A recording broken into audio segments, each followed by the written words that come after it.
Marcy Watson goes for a ride. Chapter 5.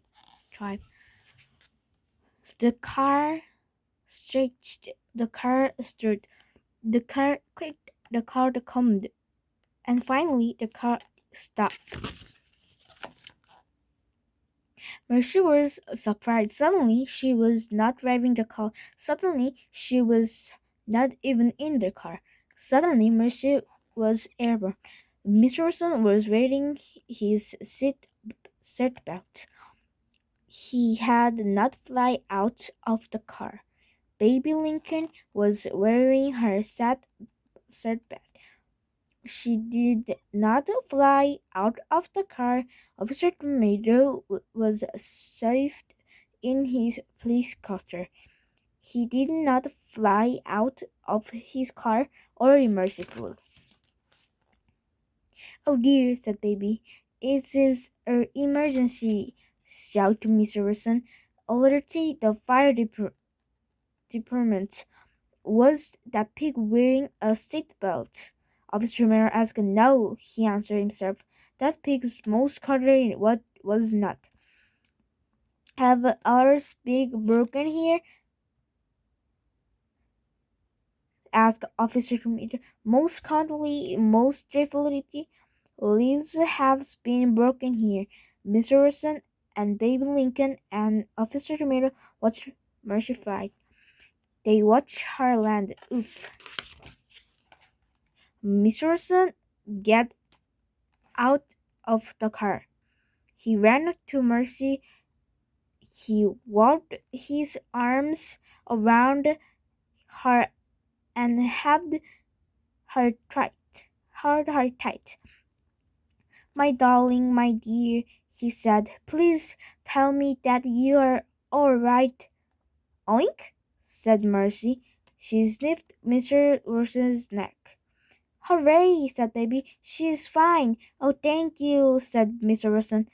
Thank you, thank you, thank you. He buttered his hands and covered the tops of Mercy's ears with hers. You are Mercy, Polly, oh dear, Mr. Wilson said, and are a police wonder, but even police wonders cannot drive. In fact, police wonders shall never be allowed to drive ever. Mercy said she was glad to ride was over. She felt a tiny bit dizzy and a little bit dazed. She wanted very much to go home. Chapter 30. Eugenia Lincoln and Mrs. Watson started daughter and the Watsons' front porch. They watched a police car pull into the driveway. Miss Watson and Mercy and Baby Lincoln were all in the back seat. As I spirited, said Eugenia, trebly flurried, and that pig is right in the middle of it. Oh, said Mrs. Watson, my darlings, my dears. She ran off to the police car. I'm so glad that you are home. The toast was starting to get cold. Miss Watson and Baby Lincoln got out of the car.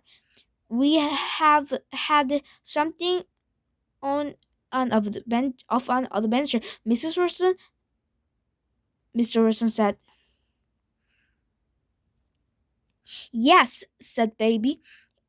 We have had an adventure, Sister Folly, replied Eugenia Lincoln. Yes, agreed Baby Lincoln heavily. Folly.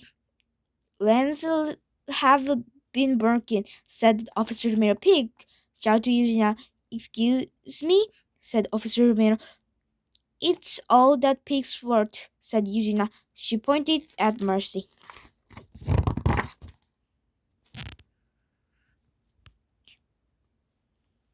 Mercy climbed out of the car.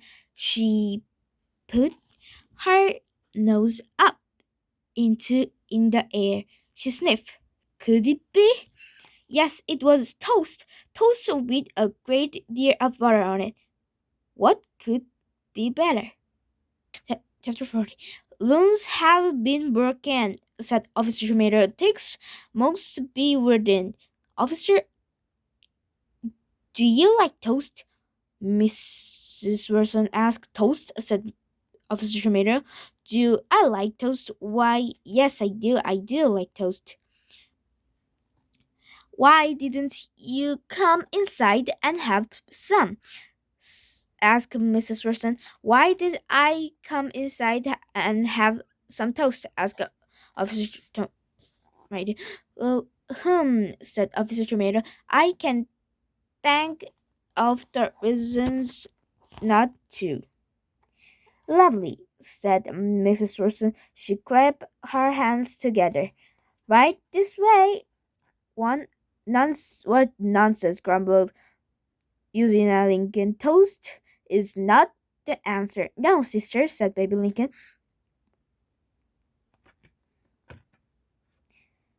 But it does smell heavily. She took hold of Usina hand. Well, said Usina, it has been expertly buttered. And so the Saturday Officer Tomato and Eugenia Lincoln and Baby Lincoln and Mr. and Mrs. Wilson and Mercy Wilson or sat around the table together and ate hot buttered toast. Did Mercy Wilson have extra helpings? She did, and so did Officer Tomato. The end for the next book. Bye bye.